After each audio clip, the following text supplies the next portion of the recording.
السلام علیکم ورحمۃ اللہ وبرکاتہ۔ میں مدینہ پاک سے حافظ محمد احمد بات کر رہا ہوں۔ ارشد بھائی، میرا آپ سے ایک سوال تھا، صحیح ادب کے ساتھ سلام کرنے کا، حرم میں داخل ہونے کا طریقہ بتا دیں، جزاک اللہ خیر۔ وعلیکم السلام ورحمۃ اللہ وبرکاتہ۔ مرحبا، ماشاءاللہ ہماری یہ خوش بختی ہے کہ ہماری جو دوسری ویڈیو سوال جواب کی اپلوڈ ہوگی، اس میں پہلی میں الحمدللہ مکہ سے سوال کی ترکیب بنی تھی، اور اب انشاءاللہ یہ مدینہ شریف سے سوال تشریف لایا ہے الحمدللہ عز وجل۔ اس ہم کلپ کے اندر مکہ اور مدینہ میں مسجد نبی شریف اور مسجد الحرام اور مکہ مدینہ میں داخلے کا طریقہ انشاءاللہ عرض کریں گے۔ سب سے پہلے پیارے آقا صلی اللہ تعالی علیہ وسلم کی بڑی ہی پیاری حدیث پاک ہے، یہ سماعت کیجیے۔ قال خاتم النبیین صلی اللہ علیہ وسلم انما یبعث الناس علی نیاتہم، یعنی بروز محشر لوگوں کو ان کی نیتوں پر اٹھایا جائے گا۔ جیسی ہماری نیت ہوگی ویسا ہی ہمیں ثواب ملے گا، ویسی ہی ہمیں جزا دی جائے گی۔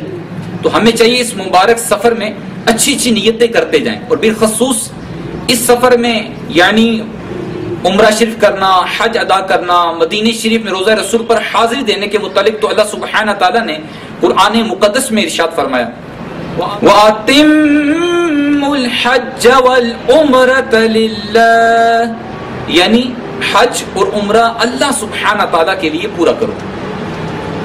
تو اس سفر میں خاص نیت کی تاکید ہے۔ تو یوں اگر ہم اچھی اچھی نیتیں کرتے جائیں گے تو ثواب ہمارا بڑھتا جائے گا۔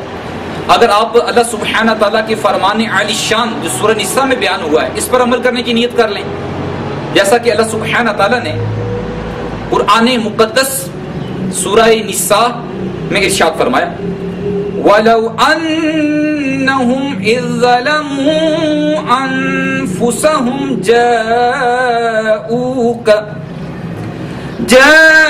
جاءوك فاستغفروا الله واستغفر لهم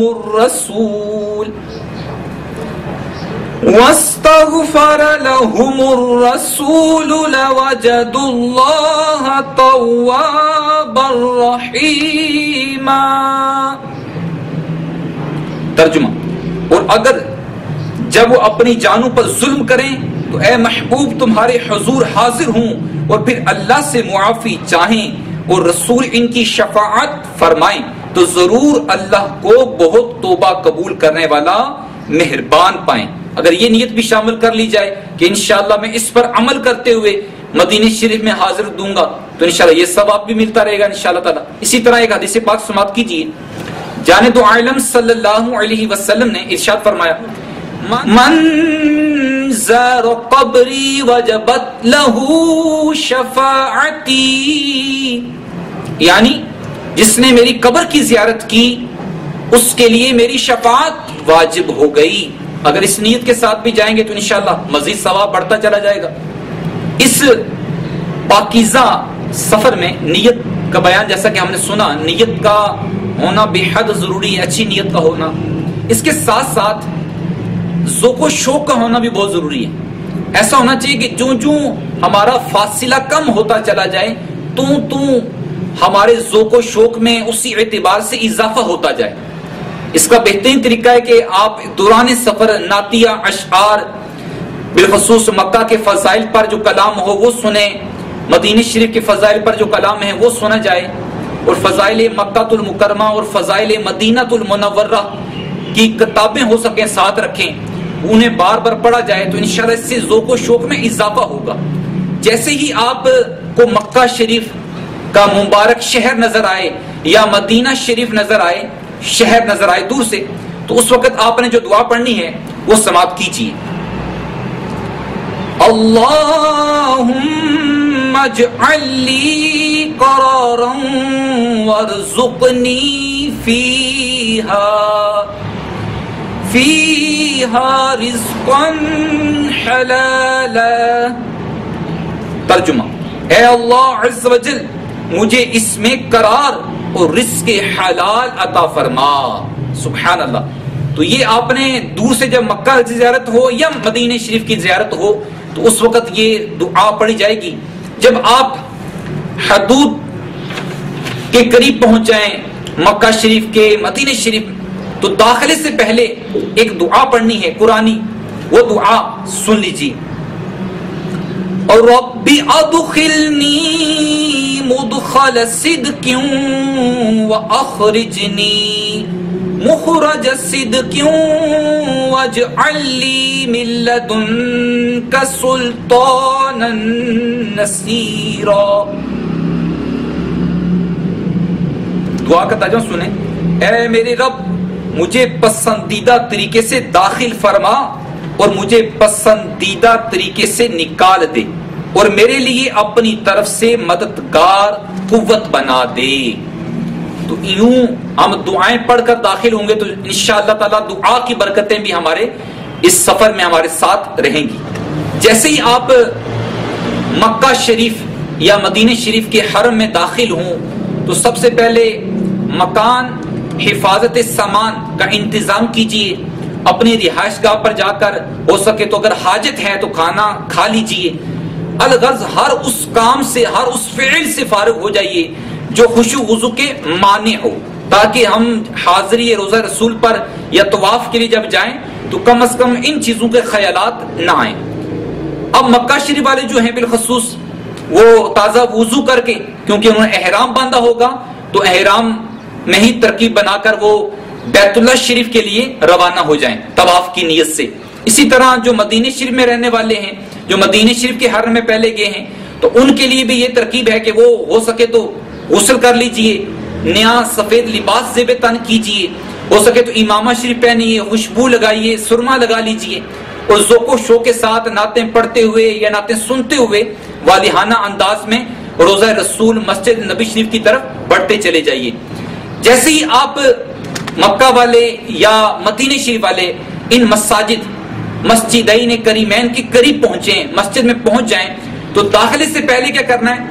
جو مدینہ شریف والے ہیں یہ باب البقی سے داخل ہوں، یہ سب سے بہتر دروازہ ہے داخلے کے لیے، اور مکہ والے باب السلام سے داخل ہوں. داخلے کا طریقہ یہ کہ بسم اللہ شریف پڑھ کر مسجد شریف کے اندر اپنا پاؤں داخل کیجئے، رکھیے اور ساتھ ہی دعا پڑھیے. اسی طرح مدینہ شریف والے بھی اسی طرح کریں، بسم اللہ شریف پڑھ کر دعا پڑھیے. دعا کیا ہے سن لیجئے. بسم اللہ والسلام علی رسول اللہ اللہم افتح لی ابواب رحمتک. ترجمہ: اللہ کے نام سے اور اللہ کے رسول صلی اللہ علیہ وسلم پر سلام ہو. اے اللہ میرے لیے اپنی رحمت کے دروازے کھول دے. تو یوں انشاءاللہ دعا کر کے مسجد میں داخل ہوں گے. پھر اگر آپ حرم مکہ والے جو ہیں حرم مسجد الحرام میں داخل ہو گئے، جیسے ہی آپ کو خانہ کعبہ شریف کی زیارت ہو تو 3 مرتبہ یہ دعا پڑھیں گے: لا الہ الا اللہ واللہ اکبر، لا الہ الا اللہ واللہ اکبر، لا الہ الا اللہ واللہ اکبر. اس کے بعد دعا مانگیں کہ روایتوں میں آتا ہے کہ کعبہ شریف پر جو پہلی نظر پڑتی اس وقت جو دعا مانگے وہ قبول ہو جاتی. تو ہو سکے تو امیر علیہ سنت نے بڑی پیاری دعا رفیق الحرمین اپنی کتاب میں تحریر کی ہے، اس کا مفہوم میں عرض کرتا ہوں. یہ دعا اگر قبول ہوگی تو یقین جانے ہماری ساری دعائیں قبول ہو جائیں گی. دعا کیا ہے؟ اے اللہ عز و جل میں جب بھی کوئی جائز دعا مانگا کروں اگر اس میں بہتری ہو تو وہ قبول ہو جایا کرے. تو انشاءاللہ تعالیٰ اگر یہ دعا قبول ہو گئی تو ساری دعائیں ہماری قبول ہو جائیں گی انشاءاللہ عز و جل. یہ دعا کرنے کے بعد آپ نے ابھی تحیت المسجد و شکرانے کے نوافل ادا کیجیے، چاہے آپ مدینہ شریف میں ہیں چاہے آپ مکہ المکرمہ میں ہیں. نوافل ادا کرنے کے بعد اب جو ہے مکہ والے طواف کعبہ کے لیے روانہ ہو جائیں، اور جو مدینہ شریف میں ہیں وہ روزہ رسول پر حاضری کے لیے روانہ ہو جائیں۔ یہ تھا ہمارا مکہ المکرمہ اور مدینہ المنورہ میں اور 7 مسجدین کریمین میں داخلے کا طریقہ۔ دیکھتے رہیے رہنمائی مسلم چینل۔ جزاک اللہ خیرہ، واللہ اعلم ورسولہ اعلم۔